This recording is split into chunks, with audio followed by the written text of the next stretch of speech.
nação, tudo bem? Espero que todos estejam cuidando, meu coração está apertado de saudade, mas é de suma importância o afastamento social, né, o isolamento social nesse período para a gente passar por essa situação toda bem. Galera, estou trazendo para vocês uma aulinha sobre imperialismo, ou também chamado neocolonialismo, tá? Por que a gente chama o imperialismo de neocolonialismo? Porque a gente está fazendo uma referência ao antigo colonialismo, que foi quando? Lá na época das grandes navegações, da expansão marítima e comercial europeia. Então, se eu falo em neocolonialismo, eu estou falando de um novo modelo de colonização. Agora, galera, para além disso, a gente também chama de imperialismo. E por que a gente chama de imperialismo? Porque eu estou falando ali da construção de impérios coloniais, né? Os dois mais famosos desse período são os impérios inglês e francês. Obviamente, a gente vê que existem outros impérios também nesse período, tá? Então, para a gente analisar e entender, se eu estou falando da formação de impérios, então logo eu estou falando da exploração de recursos, do acúmulo de riquezas, da submissão de diversos povos a nações mais ricas e mais poderosas.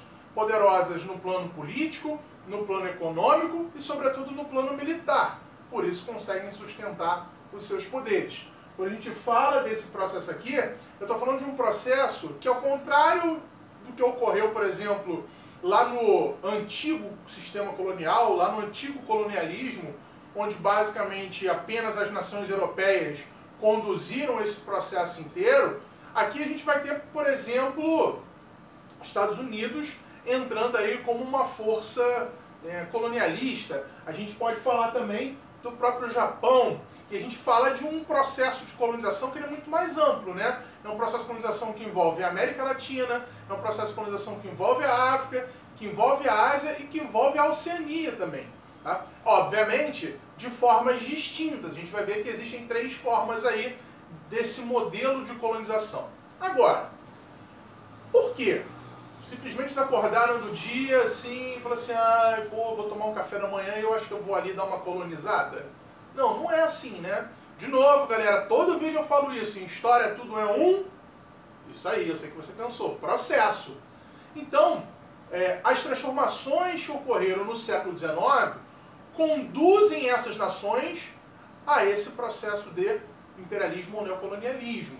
Tá? Agora, o que está acontecendo no século XIX de transformações econômicas que levam as nações, como eu falei antes, né, Estados Unidos, Europa Ocidental, Japão, enfim, a produzirem esse modelo de novo colonialismo ou de imperialismo? Bem, ocorre a segunda Revolução Industrial. É importante que a gente entenda o seguinte: o imperialismo ou neocolonialismo é um produto direto das demandas geradas, das demandas materiais geradas pela segunda Revolução Industrial. Tá ok?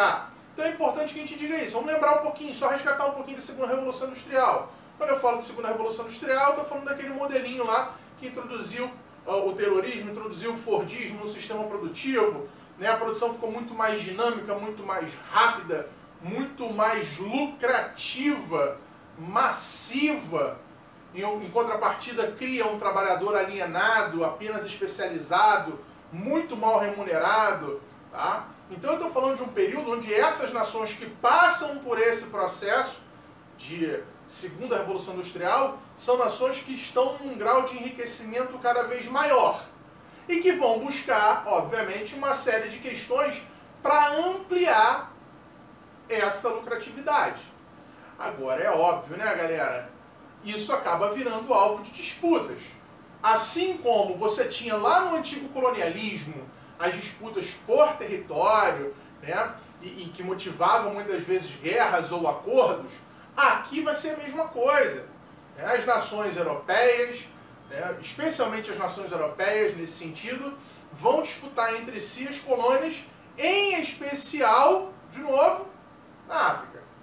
Especial, tô falando de especial toda hora, né? Tá ficando chato já. É especial e processo, eu adoro essas duas palavras.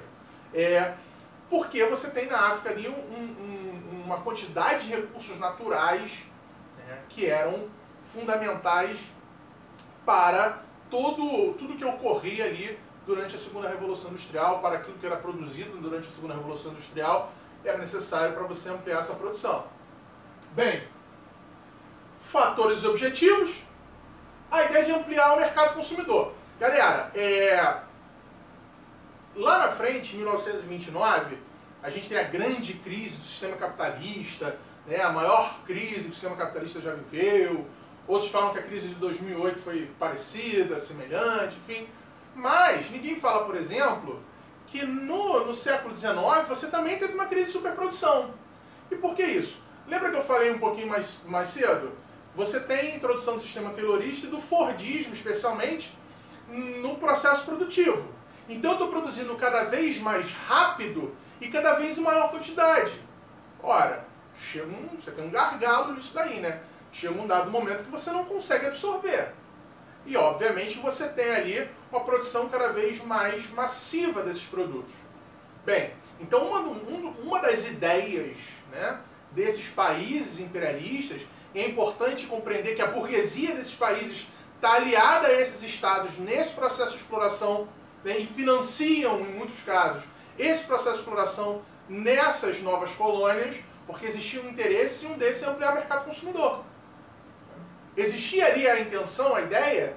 Aí você falou, Rodrigo, mas poxa, em tese eram países mais pobres, enfim, sim, são, mas não deixavam de ser mercado consumidor para determinadas mercadorias.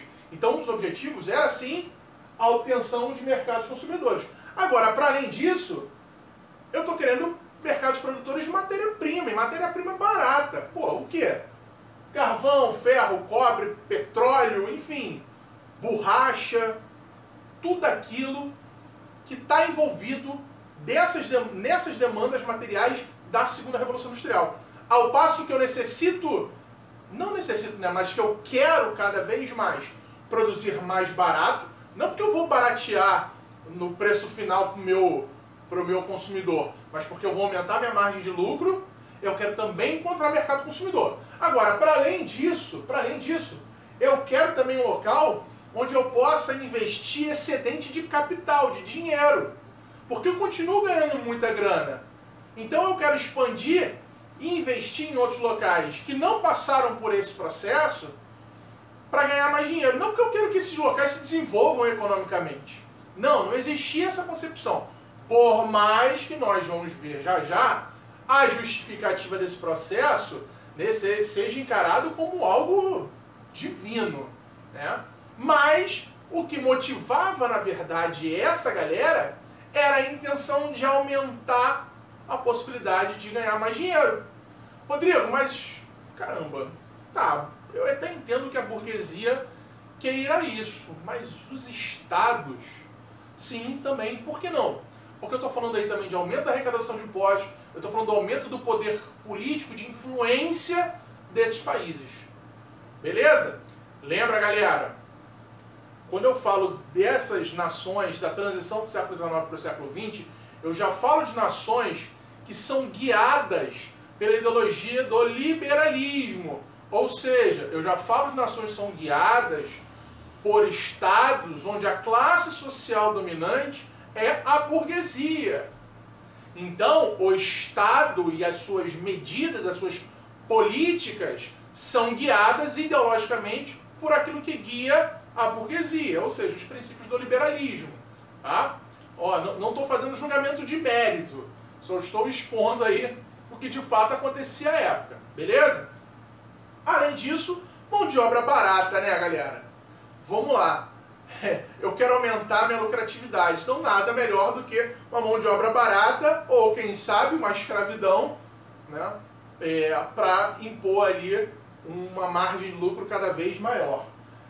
Os governos das grandes potências vão apoiar, né, a conquista de terras, né, e povos de outros continentes, né, dentro daquela lógica que eu falei para vocês ainda há pouco.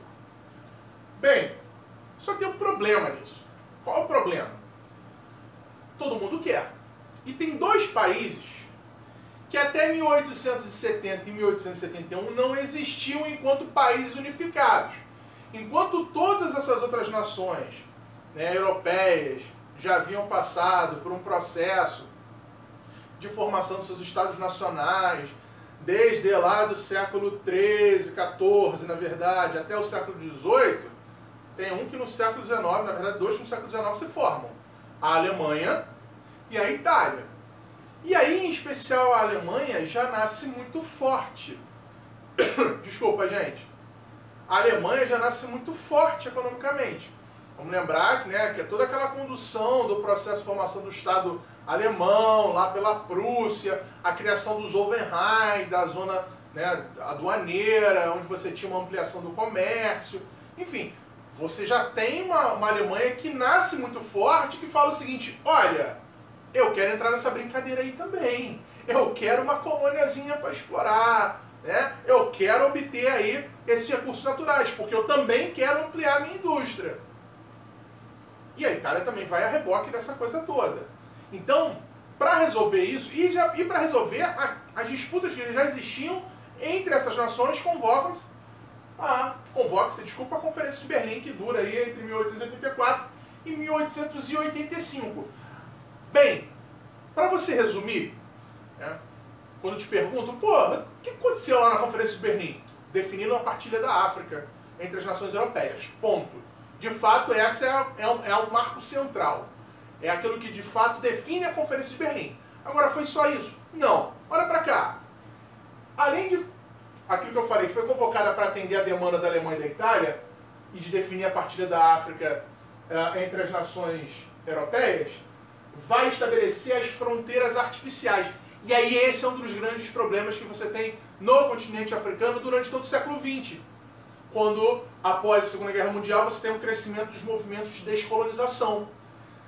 Galera, de forma proposital e intencional, quando há a partilha do continente africano, essa partilha não respeita as diferenças étnicas. Aliás, galera, respeito é algo que passava longe, né? A partir do momento que você está impondo, né, condições a uma nação que sequer você falou assim, poxa, você topa uma parceria? Não, eu vou impor, né? Respeito passou longe. Então, o processo de definição dessas fronteiras não respeita nenhuma diferença étnica. E propositalmente, existia essa ideia, aquela ideia militar, dividir para conquistar. Então, eu divido, na verdade, um território, e dentro desses territórios eu coloco etnias diferentes, né, etnias que já historicamente têm as suas questões internas, como em qualquer região do mundo, para estimular uma instabilidade, e essa instabilidade ela me favorece ao passo que eu vou dominar de forma mais fácil, me aliando às elites locais. Ponto. Tem vários filmes sobre isso, né? E depois, se vocês quiserem, eu deixo na descrição aí do vídeo umas sugestões de filmes que falam sobre isso. E é interessante a gente perceber que depois, no processo de descolonização, essas fronteiras artificiais vão estimular cada vez mais as disputas e as guerras civis que envolveram o continente africano, que já tinha sido, né, usurpado durante o período lá do colonialismo dos séculos XV ao século XVIII, e agora no século XIX e início do século XX está sendo usurpado novamente. Livre comércio na bacia do Congo e do Níger, e regras e critérios para anexação de territórios. Mas na prática, eu estou falando da partilha do continente africano e que não, entre as nações europeias, e que não respeitava em nenhum momento essas fronteiras étnicas propositalmente para criar instabilidade política e facilitar o domínio. Beleza? Agora, a justificativa que é, né, algo, é uma panaceia, né? Bem, qual era a justificativa? Lembra que vocês estudam em biologia a ideia do darwinismo, né? O que é o darwinismo? A ideia de que o mais adaptado, né? Primeiro você tem a ideia do processo evolutivo e o mais adaptado ele sobrevive. Eles pegam a ideia do Darwin, deturpam a ideia do Darwin e falam que existe uma ideia de darwinismo social. E aí na ideia do darwinismo social, olha a cabeça dos caras, né? Inclusive faziam uma medição dos crânios para falar que os crânios dos europeus, né, o formato dos crânios europeus, né, determinava que aquele povo era mais inteligente do que os povos africanos. Existia isso, gente, tá? Existia isso. Isso vai basear o darwinismo social, que é o seguinte: acreditar que existe uma superioridade do homem branco europeu em relação aos demais povos do mundo, especialmente aí aos povos africanos. Tá? Então eles pegam uma teoria de do evolucionista lá, do Charles Darwin, deturpam ela, utilizam dados, entre aspas, de pesquisas, obviamente essas pesquisas condicionadas aos seus interesses, para justificar que, olha, esse povo europeu, branco, ele é mais desenvolvido, ele é mais inteligente, tanto é que ele é mais civilizado. Não é à toa que nós já produzimos a nossa Revolução Industrial e vocês não. Vocês continuam acivilizados, atrasados. Tá? E aí dá a ideia de missão civilizatória, de fardo do homem branco. Né? O que é a ideia de missão civilizatória? Que eu, homem branco, por ser mais inteligente e mais desenvolvido, tenho o dever divino de, obviamente, levar todo esse avanço tecnológico para essas áreas. Pelo amor, né, cara? Isso vai estimular teorias racistas no mundo inteiro. Tá? Xenofobia no mundo inteiro, não só na África, tá? O darwinismo social ele é utilizado como uma grande justificativa, para esse domínio. E, a posteriori, estimula teses xenófobas, teses racistas em todos os locais do mundo, inclusive em nações que já foram colônias na América. Brasil é um exemplo disso, passaram pelo processo de dependência e só muito depois aboliram a escravidão. Tá? E a ideia da missão civilizadora, a ideia do fardo do homem branco. Né? O que é um fardo? É aquilo que é pesado, que ele precisa carregar, que foi dado a ele por Deus para que ele conseguisse levar essa civilização para essa população. Enfim, piada de mau gosto, né? 3 tipos de controle. Colônia, que é o domínio total do colonizador. Os protetorados, que envolvem acordos com os países dominados. E as áreas de influência, que vão envolver aí um acordo meio que informal. Não há um governo plenamente controlado pelas grandes potências, mas é extremamente influenciado por esses países. Tá? Então você tem esses 3 tipos. Na África você vai ter muito fortemente essas duas aqui, ó, colônias e protetorados. Tá? Na América Latina, por exemplo, de uma forma geral, você tem as áreas de influência. Na Oceania você vai ter mais os protetorados. Na Ásia você vai ter mais protetorados e também algumas colônias. Beleza? E aí essa imagenzinha, só pra gente, e aí me permita, eu vou ficar um pouquinho de lado para vocês, só para vocês olharem aqui melhor, a quantidade que tem aqui de recursos naturais que eram explorados. Você tem petróleo e gás natural, óleo cru, urânio, ouro, café, diamante, enfim. Caraca, é muita coisa, gente. Que estimula, que é alvo de disputa, que é alvo de cobiça, que é alvo de interesse econômico. Óbvio, esses povos vão ficar de boa, aceitar esse domínio e falar assim, pode vir me dominar, não tô fazendo nada, poxa, eu já acordei com uma vontade de ser dominado por outra nação. Não é assim. É óbvio que você vai ter vários conflitos, mas isso eu vou gravar um outro vídeo só com os conflitos ocorridos durante o imperialismo, motivado por essa onda imperialista. Beleza, até aqui? Ó, respirou? Eu sempre guardo uma parte dessa aula para falar do imperialismo norte-americano, e depois a gente vai falar das consequências gerais. Porque ele é um pouco mais peculiar, e nós aqui na América Latina acabamos sofrendo a influência desse modelo imperialista. Tanto no processo de expansão territorial norte-americana, que vai envolver ali a conquista dos territórios que pertenciam, por exemplo, ao México, enfim, mas especialmente após isso, o processo de independência das colônias na América, os Estados Unidos estabelecem o que a gente chama de doutrina Monroe. Tá? É uma doutrina de política externa estabelecida pelo presidente James Monroe. Bem, o que era isso? Ela é muito resumida pelaquela frase, a América para os americanos. A concepção de tentar afastar toda e qualquer influência que poderia existir dos europeus sobre a América. Galera, não tem nada de bondade nisso daí, né? Vamos lembrar que os Estados Unidos, quando nascem, tem até um videozinho aí no canal, né, sobre isso. Os Estados Unidos, quando nascem enquanto país, né, você já tem ali um centro-norte que já é industrializado, que cresce esse modelo de industrialização, especialmente após a marcha para o oeste. Então existia ali, primeiro, uma vontade de exercer hegemonia política sobre a região. E a segunda vontade, exercer hegemonia econômica sobre a região.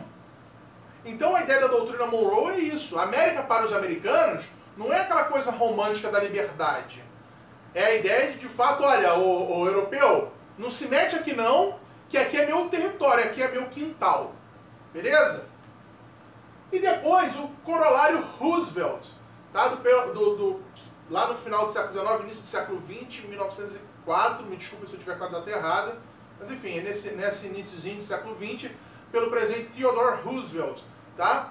O corolário Roosevelt é um postulado de política externa norte-americana nesse período, que vai, a partir dela, desenvolver um negocinho chamado de política do Big Stick, logo depois, que é a política do grande porrete. O que significa isso? Tem uma frase que é muito interessante para a gente analisar, que é: fale com suavidade e tenha à mão um grande porrete. É aquela história, né? Se antes eu queria afastar a influência, e olha só um parênteses, tá? A doutrina Monroe, ela não é estanque, ela não para aqui, ela continua. Existe sempre uma intenção norte-americana, né, no início do século XX, até a Segunda Guerra Mundial. Na verdade, até após a Segunda Guerra Mundial, né? Porque na década de 30, essa política da doutrina Monroe e depois a política do Big Stick vão ser substituídas pela política da boa vizinhança. Depois, durante a Guerra Fria, enfim. Então, sempre existia essa visão de você olhar para a América Latina como o seu quintal, como quase uma propriedade indireta. Tá? Então, essa política do Big Stick, o corolário... Eita, ó, corolário. Repete meu, corolário. Isso aí. O corolário Roosevelt, ele dialoga com a doutrina Monroe. Tá? E a política do Big Stick era o seguinte: olha, Estados Unidos, para além de querer afastar os europeus malvadões do seu território, eu sei o que é melhor para você, tá? Então, eu acho muito interessante que você siga aquilo que eu fale para você sobre o que é melhor para o seu país. Agora, se você não quiser seguir, caramba, você vai ficar refém aí do que pode acontecer, né? E aí aquela história, né? Problemas acontecem. Ou seja, era aquela história, né? Eu vou falar com suavidade, mas com porrete na mão. Ou você faz aquilo que eu quero, ou você vai sofrer algum tipo de sanção, algum tipo de intervenção militar. Beleza? Isso vai acontecer e muito.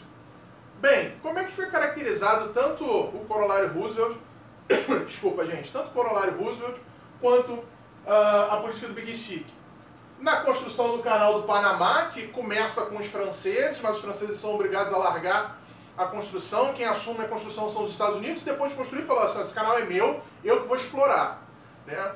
Vamos lembrar que o canal do Panamá fica ali no istmo ali do Panamá, né? Liga o Oceano Atlântico por intermédio do Mar do Caribe até o Oceano Pacífico, né? E você tem um fluxo ali de comércio muito intenso.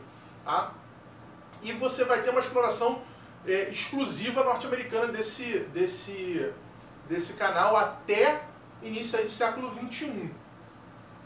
E a emenda Platt era uma emenda à Constituição cubana.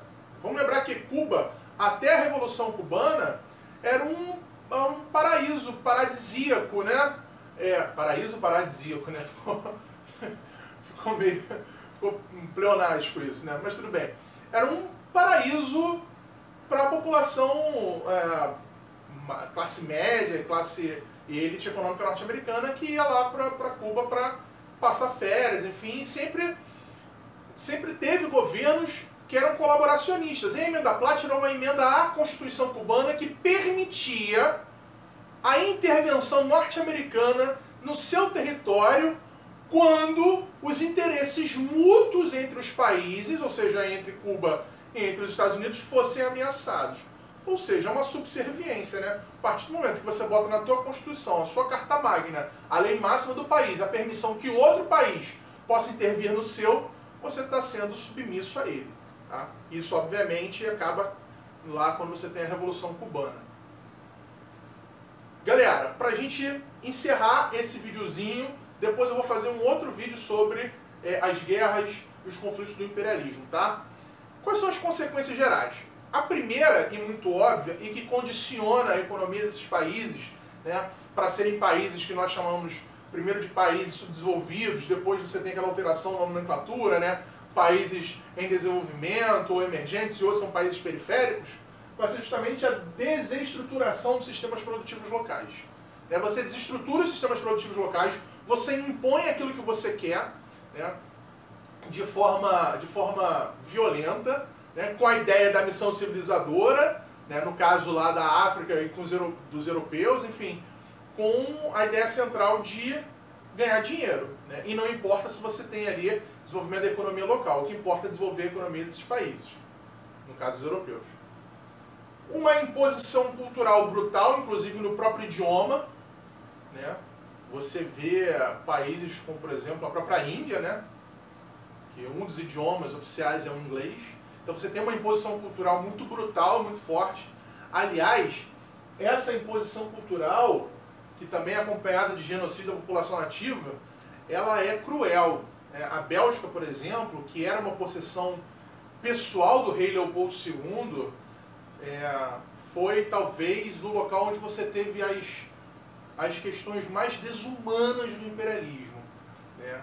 Como a mutilação, por exemplo, de pessoas. Por exemplo, se você tivesse um filho e eu fosse um explorador, se explorava muito marfim à época, né? Tanto que vai levar à extinção.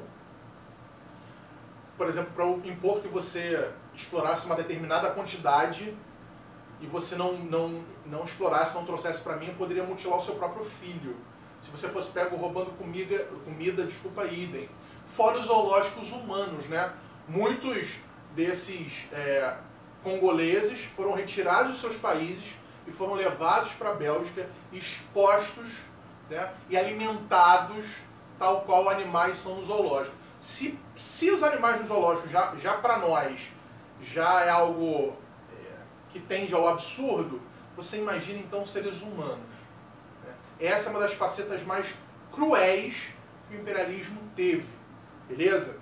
E obviamente quando eu falo de genocídio de população nativa, é óbvio que boa parte das populações se colocam contrárias a essas imposições. Isso leva a conflitos.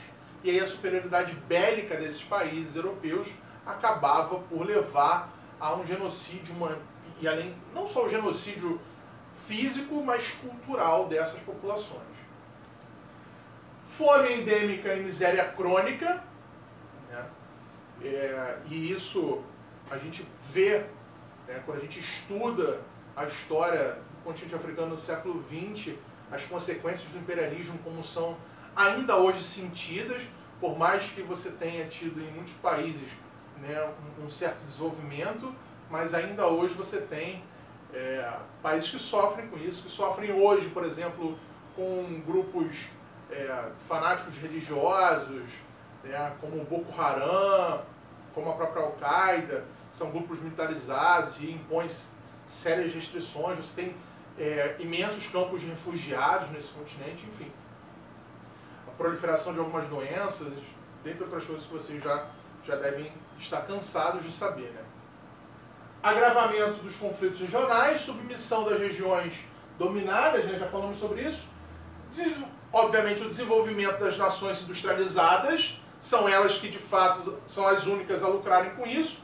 E algo que é muito importante, essas disputas que levam à Primeira Guerra Mundial, aquilo que eu falei lá no início do vídeo. A Primeira Guerra Mundial vai ter como uma principal causa geral, a gente sabe que as causas específicas são os conflitos regionais, né, as disputas regionais, o assassinato do arquiduque Francisco Ferdinando acaba sendo o estopim do conflito, porque vai ativar as políticas de alianças existentes na época. Eu acho que agora eu olhei para lá e não olhei para a câmera, né? Então eu vou voltar e vou repetir o que eu falei antes.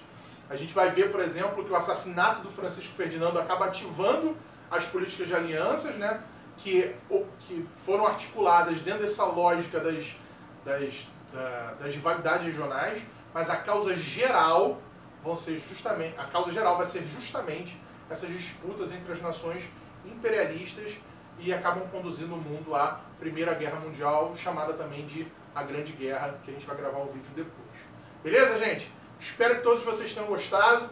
Como eu disse, eu vou gravar um vídeo específico sobre os conflitos do imperialismo, né? A gente disponibiliza aí até a próxima semana, se tudo der certo, assim como um videozinho sobre a Primeira Guerra Mundial para vocês continuarem, né, acompanhando essa temática, beleza? Foi um prazer estar com vocês. Gostando, dá o like, não gostando, dá o dislike. Não deixem de se inscrever no canal.